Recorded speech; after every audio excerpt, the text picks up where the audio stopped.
This is one of the toughest parts of the job as a bartender. In my opinion, it's the hardest part. The longer I do this, this becomes the most challenging part of my job. Not remembering drinks or getting too busy, but dealing with the really terrible people. The longer you're a working bartender, I think the more you start to notice it. Maybe that's just me, but that seems to be the way it goes.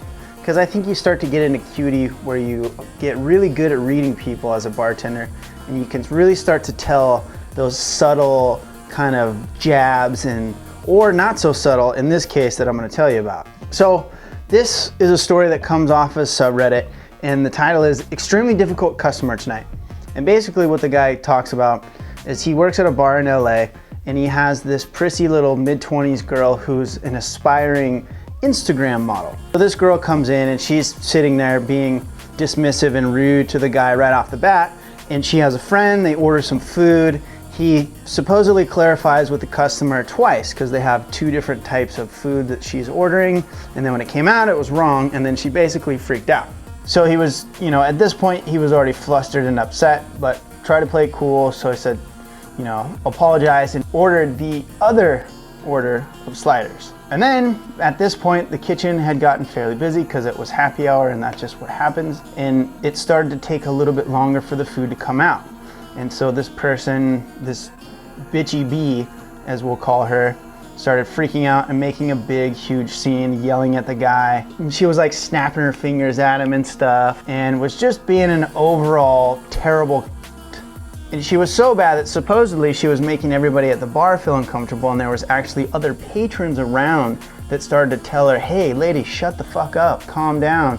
They were trying to tell her that she was not in the right in this situation and that she was just being a bitch. After the fact, what happened is she went on and did a big rant on Yelp about the server being inattentive. Now, the other thing that sucks about Yelp, as a side note, is that you'll oftentimes get most of the people that just want to bitch and complain, like this lady, but you hardly ever will get your really good, loyal, happy customers, which are most of the time. So it's real easy to have a skewed idea by reading Yelp reviews of how a place really is. So it's important to keep that in mind if you're ever looking at Yelp reviews when you're weighing up a place that you might want to go visit. I just saw that he updated it, and it says that he had to talk to the manager this morning, and they're actually trying to get this lady 86th, or blacklisted, or black flagged, or blackballed, or whatever you want to call it. It means that she's out because she's crazy as shit and nobody wants her there. The thing is that these type of people aren't just one-off, flip out and have a shitty day, and then they come back and they're Mr. Rogers the next time. People like this are usually shitty to us because they're miserable in their life in other unrelated to us areas. Maybe her boyfriend is an asshole and she's just miserable, or if it's somebody else, like maybe they have a shit career, or they have a bad marriage, and all these other things outside of their life will surface when they're in your bar. And so the hardest thing to do when you're dealing with these people is to just stay calm, be cool, and not lose your shit and just reach across the bar and smack them in the face. Because if you talk to anybody like this outside of this context, you would definitely find yourself getting someone pulling their sleeves up in front of you if you were this kind of an asshole to them walking down the street. But because of the situation of it's like in a bar or in a restaurant and we're supposed to be there to serve them, they somehow think that it's okay to be the world's biggest asshole to us. So we have to remember to stay calm, because the more calm we can stay, what it does is it also makes them look more crazy.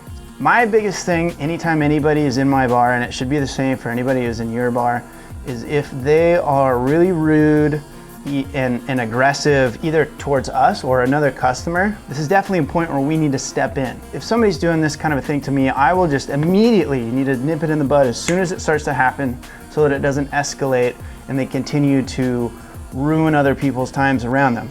But you need to immediately step up to them and be like, ma'am, sir, you need to calm down, or take it easy, or whatever they're doing wrong. You need to calm down, or I'm gonna have to ask you to leave. And so when you drop the statement on people that are like this, they'll either immediately shut up, straighten up and fly right, or they'll totally freak out and want to speak to a manager. And or some variation of that. Sometimes they'll just grumble to themselves and sit there and finish their beer and then they won't tip you anything. Like, it's like, fine, good riddance. But if they freak out and they want to talk to a manager, go get the manager, pass them off to the manager. Then either way, it's out of our hair. And that's what the manager is paid to do anyway, is to deal with the customers that are pissed off, right? That's a major part of their job, is to deal with doing damage control with customers. So that's basically the gist of the lesson. Don't ever feel bad. Don't ever feel like this poor guy said he felt embarrassed. It's like, you didn't do anything wrong. You were in the right by not reacting. She embarrassed herself because she was a total crazy bitch. Remember, keep cool, but draw a line in the sand. Don't let them push you around. And that's why I say this is one of the hardest parts of this job, is you gotta just play cool and not strangle anyone. All right, I think that's pretty much it. So again, this was from the subreddit Bartenders, and my handle is of course Bartending Pro. So if you see me over there, give me a high five and an up like, up vote. And also let me know if there's anything that you see on there that you'd like me to expand upon with a more in-depth video. Okay, that is it for this one. I'm Jason. This is making you a Bartending Pro. I'll see you on the next episode. Take care.